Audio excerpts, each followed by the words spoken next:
Santé 25 sur Nouveau Congo Télévision. Pour ce nouveau numéro, nous allons parler de la drépanocytose. Tout de suite, ouvrons notre magazine.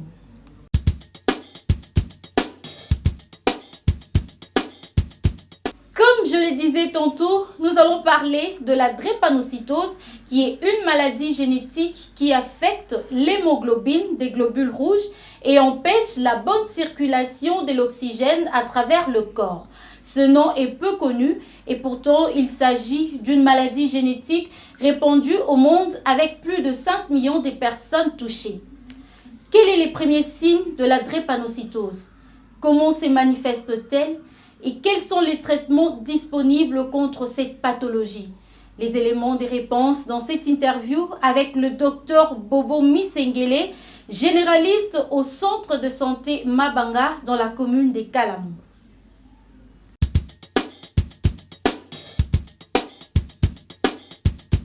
La drépanocytose, c'est une maladie génétique héréditaire caractérisée par la falsiformation des globules rouges. Nous, on faisait qu'accompagner le patient au mieux-être.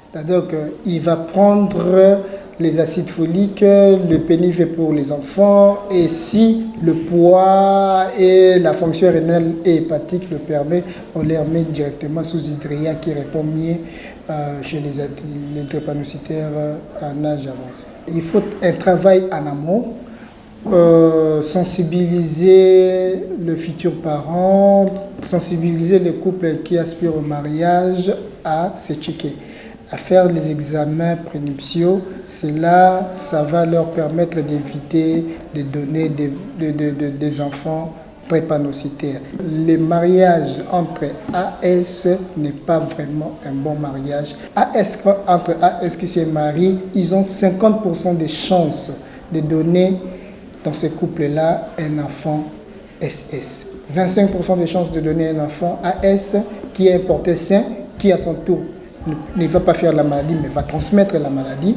peut transmettre la maladie. Et dans 25% qui reste, c'est les enfants AA. Donc vous voyez que vous conviendrez avec moi, il faut décourager ce genre d'union. Donc 50%, c'est nous occupons des enfants même pas drépanocytaires, même les adultes. Donc la drépanocytose, c'est un réel problème de santé publique dans notre milieu. Il faut que tout le monde puisse se checker avant de se marier. Même si vous êtes déjà marié et que vous n'avez pas encore d'enfant, il faut toujours faire cet examen pour qu'on puisse avoir le moins de drépanocytaires dans la société.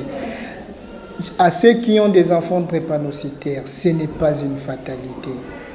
C'est difficile de vivre avec eux, je comprends, mais ce sont des enfants qui peuvent grandir, faire leur vie, travailler comme tout le monde, si seulement si vous les parents, vous la communauté, vous avez mis la main dans la pâte.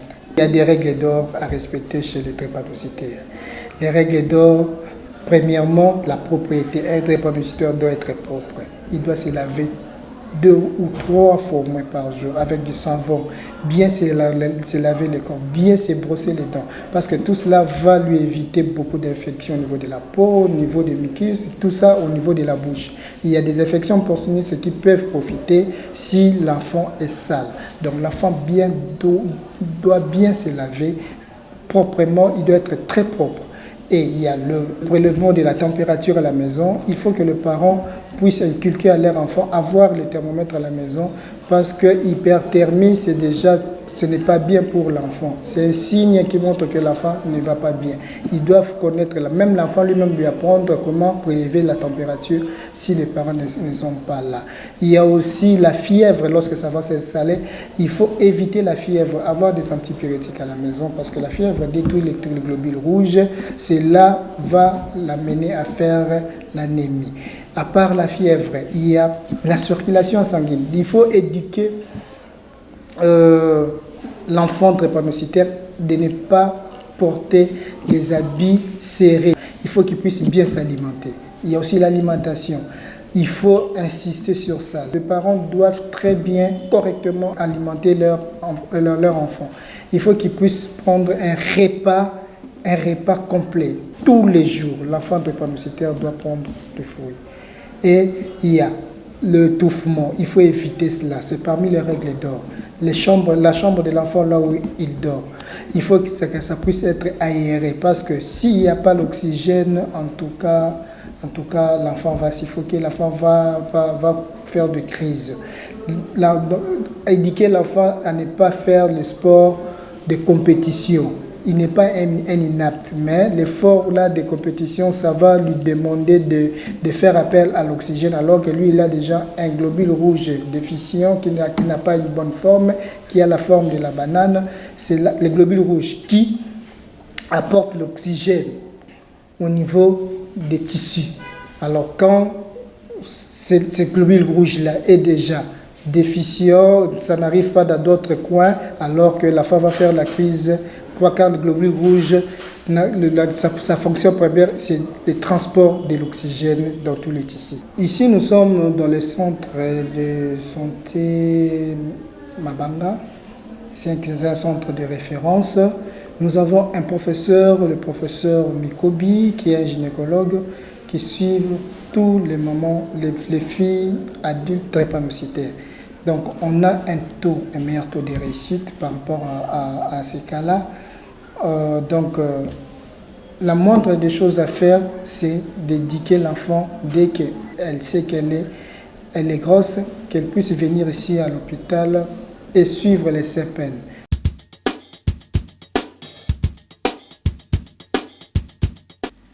Carence en médicaments au centre de santé Mabanga de la commune de Kalamu à Kinshasa.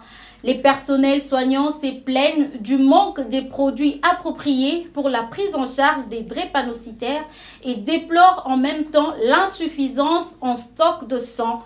Un appel a été lancé aux autorités politico-administratives en vue de leur pourvoir en sang et en produits médicamenteux. Suivez.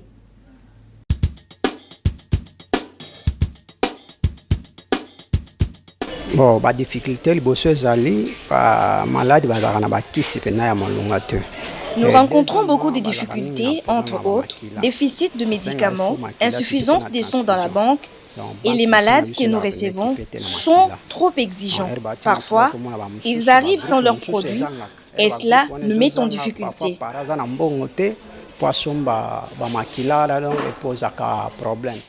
Bon, malade, ils n'ont pas si ma case pour nous revivre en haut. Il est difficile de vivre avec cette maladie. Parfois, il m'arrive que je manque des médicaments et cette situation m'inquiète. Je demande aux autorités de me venir en aide.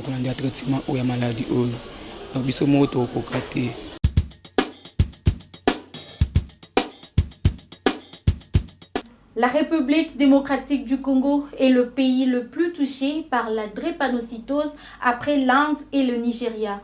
Selon les dernières statistiques, notre pays compte 25 à 30% des porteurs des gènes de la maladie qui peuvent le transmettre à leurs enfants. Pour appuyer la politique de la lutte contre cette maladie, la première dame de la République, Denise Nyakero Tshisekedi, a proposé des solutions concrètes au gouvernement afin d'empêcher la progression de la drépanocytose en République démocratique du Congo. Suivez.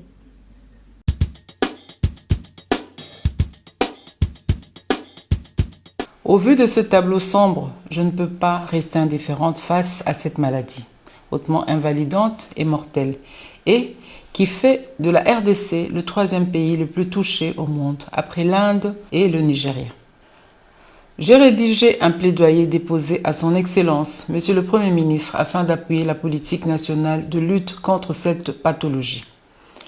Parmi les initiatives que je propose, l'on peut énumérer les suivantes. L'intégration d'une mesure de sensibilisation à la drépanocytose dans le programme scolaire afin d'alerter nos enfants sur les conséquences de cette maladie.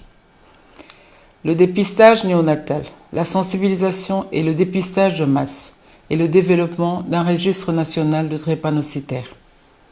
Le renforcement des capacités des centres existants et la mise en place d'un centre de coordination en vue de la prise en charge nationale de la drépanocytose. la mise en place d'une subvention de la prise en charge de drépanocytaires et pourquoi pas la réduction, voire la suppression des taxes d'importation douanières sur les produits pharmaceutiques indispensables à la prise en charge des drépanocytaires.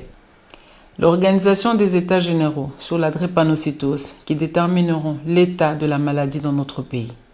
La création d'un fonds mondial dédié à la recherche et la lutte.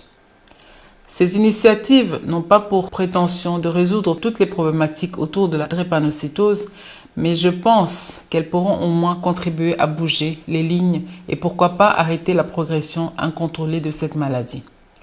Vous êtes malade drépanocytaire. Je sais combien c'est difficile tous les jours. Vous êtes parent d'un drépanocytaire.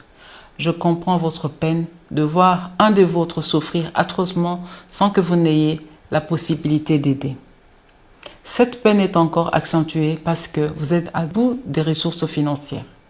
Seulement, je vous rassure, tout n'est pas perdu. L'espoir d'un meilleur avenir est permis. Je vous invite à y croire fermement. Ne laissez rien vous faire perdre confiance en vous. Embrassez avec courage l'avenir. Les avancées scientifiques et technologiques permettent de faire des prouesses encore non envisagées. Il y a encore quelques temps, les exemples sont de plus en plus nombreux, dans lesquels des malades ont commencé à avoir une vie quasi normale. C'est donc possible. Ne baissez pas les bras, ne perdez pas espoir. J'ai pris la décision de ne pas me taire, de parler fort afin de mobiliser les ressources et les intelligences en votre faveur. Alors faites-moi plaisir en vous battant. J'encourage toute personne impliquée dans l'assistance et l'accompagnement des malades et de leurs proches à continuer dans ce sens. Ce que vous faites est juste, incroyable. Que vous soyez médecin, chercheur, mouvement associatif, je suis admirative de votre combat. J'ai bon espoir sous le fait qu'ensemble, nous allons y arriver et permettre même aux plus démunis d'avoir l'accès aux meilleurs soins et autres nouvelles techniques de traitement. Les mentalités évoluent déjà et les efforts d'une sensibilisation de tous ne seront pas abandonnés. Chers amis, la meilleure arme dans cette lutte, comme dans beaucoup d'autres, demeure la prévention. Soyez responsables dans vos choix. Cependant, vous n'êtes pas seul. Je suis avec vous. Plusieurs sont également avec vous, même si vous ne les voyez pas. Nous prions pour vous et agissons tous les jours pour que votre avenir soit radieux. Moi et plusieurs autres personnes avons pris cet engagement et ne comptons pas nous arrêter en si bon chemin. Ensemble, rien ne peut nous arrêter, car ensemble, nous sommes une communauté forte. Je vous remercie.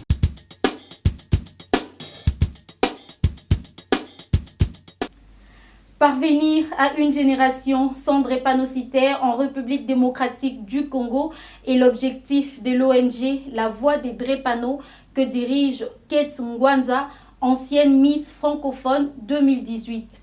Elle en appelle à l'autonomisation des drépanocytaires afin qu'ils vivent indépendamment des actions caritatives des quelques bienfaiteurs. Kate Ngwanza.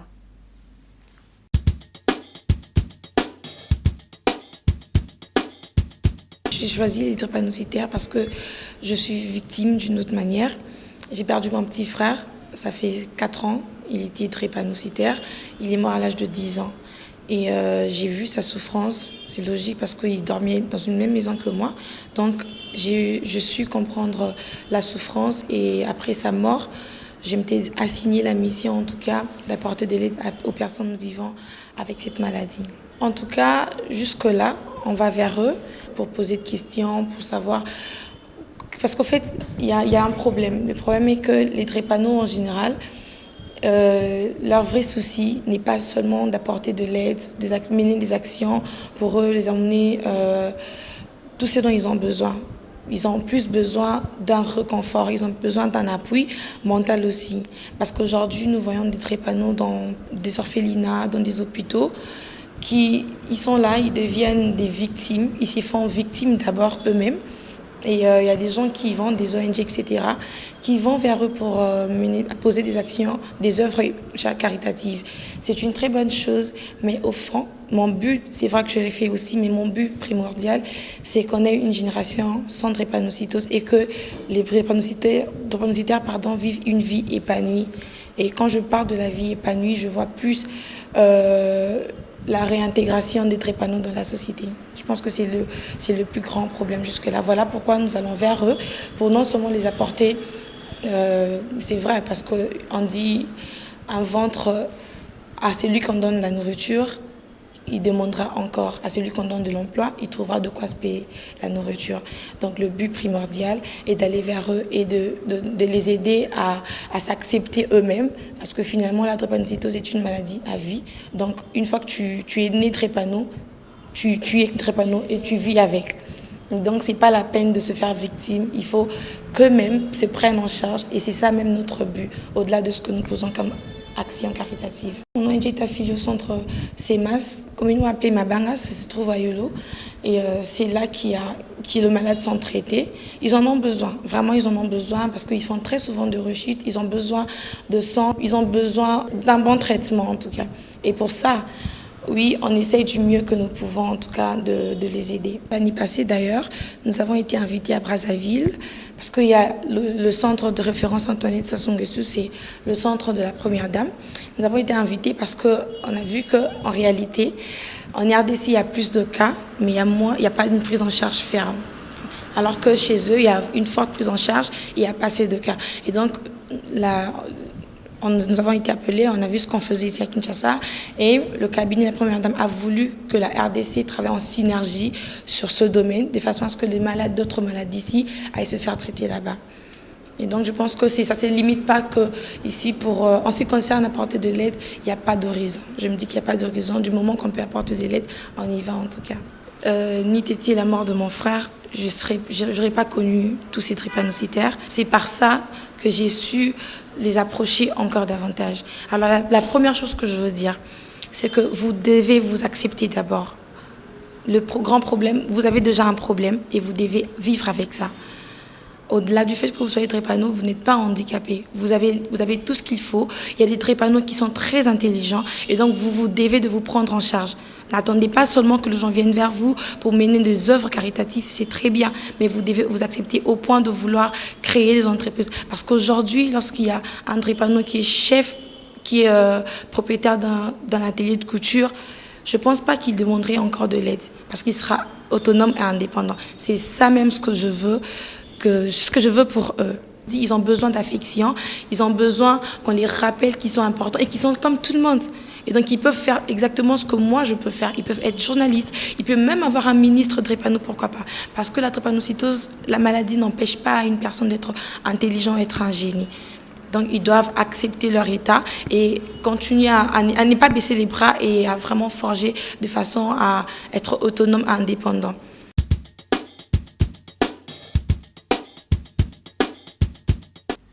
Les drépanocytaires sont des personnes à part entière qui méritent de vivre dans un environnement rempli d'amour, d'attention et d'affection.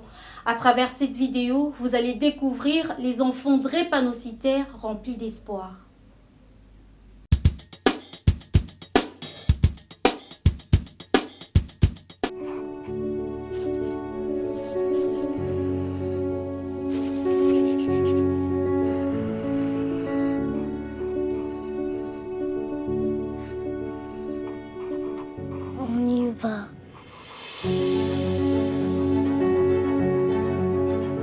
Le bonheur, pour moi, ça évoque beaucoup de choses. Je vais à l'école et j'aime le français, le sport, l'art visuel. J'ai envie de faire médecin. J'aime bien faire la cuisine parce que j'aime bien cuisiner pour les autres. Quand je serai grand, je voudrais être un docteur. Footballeur. J'aimerais travailler dans la mode. Parce que c'est plus stylé d'être acteur. Avocat. Cuisiner pour moi-même aussi. Et ça fait du bien de faire la cuisine. Et pendant les cours de récréation, quand il y a des conflits, je défends toujours les copains et tout et tout. Plus tard, j'ai envie de devenir avocate. Quand on est humoriste, est-ce que c'est obligé que ça nous fasse un déclic comme ça ou ça nous vient depuis tout petit? J'aimerais bien être footballeur et basketteur parce que j'aime bien le sport.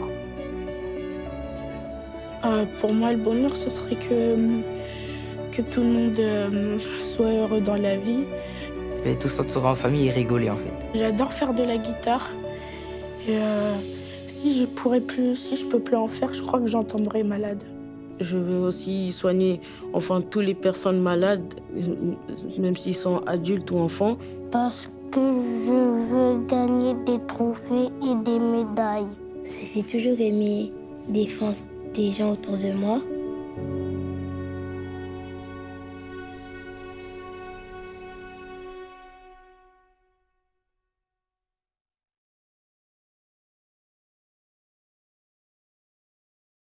En fait, j'ai une phrase pour tous ceux qui sont malades. Même quand on est malade, on peut accomplir tout ce qu'on veut. Quand, par exemple, tu es footballeur, on te dit que tu ne peux pas, tu devrais essayer quand même.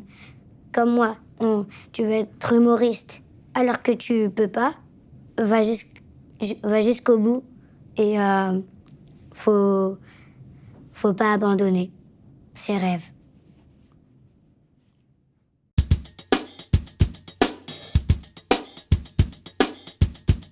La drépanocytose se répand faute de communication. Nous continuerons à sensibiliser la population congolaise quant à cette maladie. Et pour toutes les personnes qui aspirent au mariage, il serait mieux de faire des examens prénuptiaux avant de vous engager.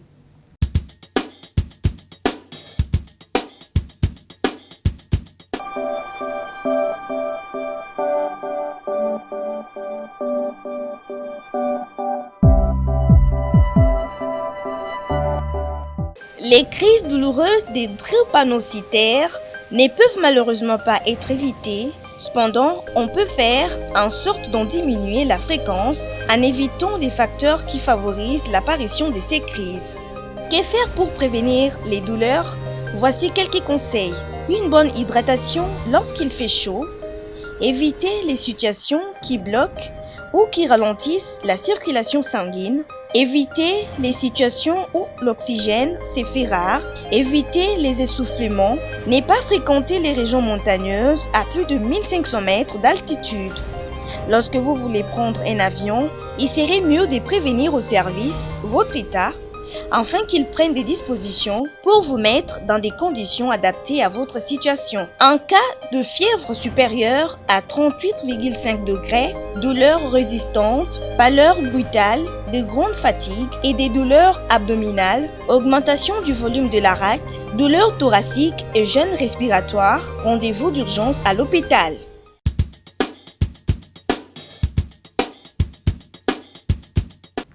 Santé 25, c'est terminé pour aujourd'hui. N'oubliez pas de vous abonner sur notre chaîne YouTube Nouveau Congo Télévision et bonne suite des programmes.